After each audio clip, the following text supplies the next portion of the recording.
안녕하십니까, 이사무장입니다.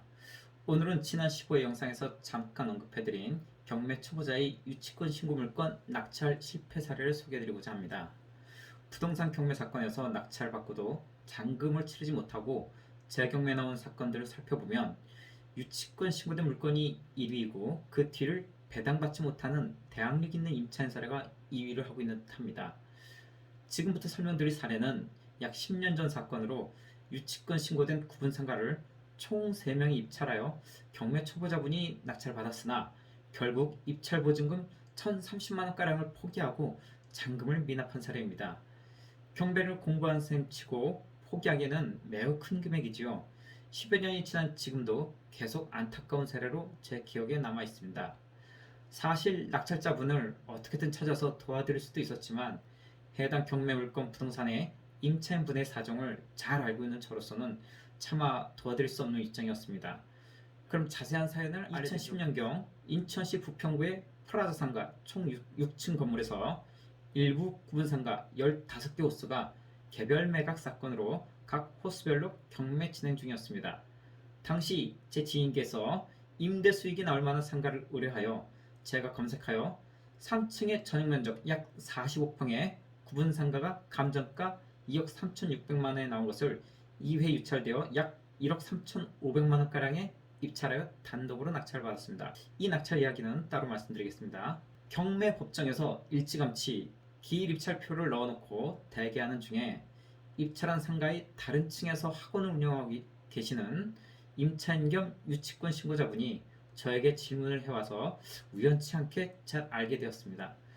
아무래도 제가 입찰 전부터 인사하고 다니는 사람이 많고 입찰하는 지인분께 진행 절차라든지 경매 전반에 대해 설명하는 모습을 유심히 지켜보시다가 저에게 몇 가지 물어보시는 분이 계셨는데 바로 유치권 신고인이셨습니다. 이것저것 물어보시다가 학원을 운영하시면서 경매가 진행되자 유치권을 신고하시고 입찰에 참여하게 되었다는 이야기를 듣게 되었습니다. 상담 도중에 자세한 이야기를 나누다 보니 유치권은 인정받기 어렵겠다는 말씀을 제가 드렸더니 본인께서도 인정받지 못한다는 사실을 잘 알고 계셨습니다. 여기서 잠깐, 임차인의 인테리어 비용은 인정받지 못한다는 게 대법원 판례입니다. 임차인분은 약 50대 후반에서 60대 초반으로 부인이 운영 중인 학원을 보증금 및 권리금을 날릴 위기에 처해 입찰에 참여한다고 하시더군요. 얼마 전 회사를 명예 퇴직하시고 적지 않은 나이에 부인이 학원을 운영하시는 것을 도와 남편분은 학원 차량 운행을 하시면서 열심히 사시는 모습이 애틋하기도 하고 조금 동정심이 있었던 것 같습니다. 솔직히 유치권 신고된 부동산에 대해서는 저도 이미 파악된 상태였으나 같은 날 입찰하는 총 15개 상가 중에서 여러 가지를 고려해 더 좋아 보이는 물건에 입찰하게 되었습니다.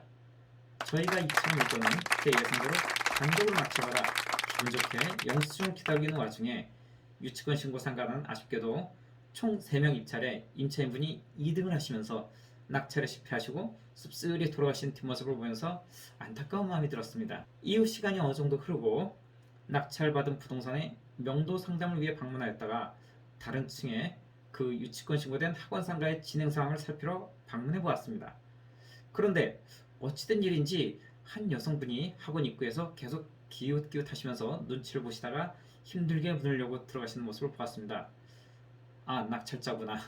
직감적으로 학원 수강생의 학부모는 아니고 경매 초보자분이 낙찰받은 상황이라는 것을 파악할 수 있었습니다. 저는 나중에 다시 방문하기로 하고 추후에 사연을 듣게 되었습니다. 낙찰자분께서는 경매를 책으로만 공부하여 첫 낙찰을 받았는데 첫 낙찰이 유치권 신고된 물건을 낙찰받아 대출을 못 받아 잔금도 못 치르게 되는 난감한 상황에 처하게 되었다며 하소연을 하였다고 합니다. 낙찰자분은 임차인에게 등기비용을 포함해 낙찰가 그대로라도 매수를 해주시면 안 되시냐며 제안을 했다고 합니다.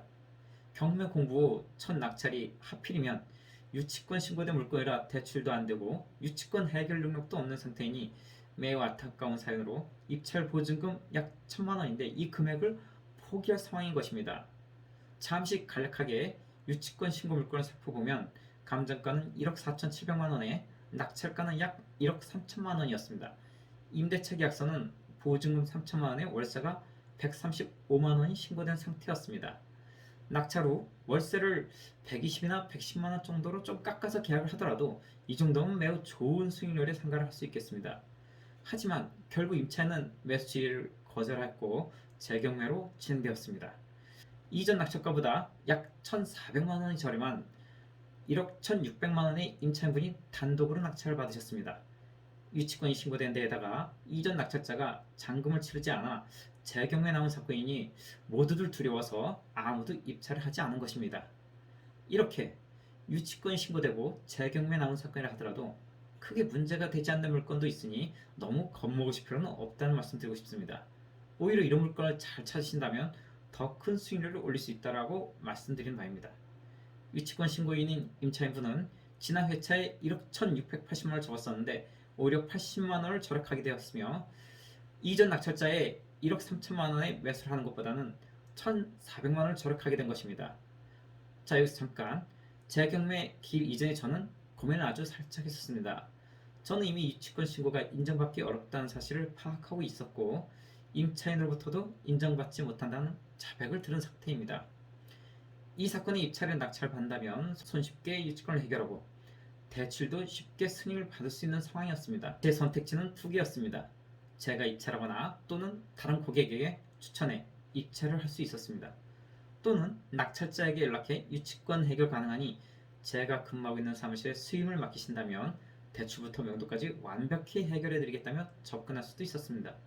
어느 쪽이든 금액의 차이만 있을 뿐 저에게는 금전적 수익이 예상되는 것이 뻔히 보이는 상태였습니다. 저는 고민 후 입찰을 깨끗이 포기하고 임차인분의 사업 발전을 빌어드렸습니다. 임차인분은 입찰 법정에서 단독으로 낙찰받으시고 웃으며 법원을 떠나시는 모습을 보면서 중년의 한 가정이 사업 터전을 잘 지키게 되어 다시 일어설 수 있는 희망과 행복을 표현할 것 같습니다. 여러분의 선택은 어떠셨을까요? 입찰 보증금 1,000만 원을 포기하신 경매 초보 낙찰자분께는 안타까운 사연이지만 누군가에게는 고통을 안기고 누군가에게는 기쁨을 준 이 경매 현장에서 돈이 되는 상황을 뻔히 보면서도 참아야 했던 제 옛 추억이었습니다. 여러분들도 경매를 시작하시면서 준비되지 않은 상태에서 유치권 입찰은 조금 더 고민하시길 추천드립니다.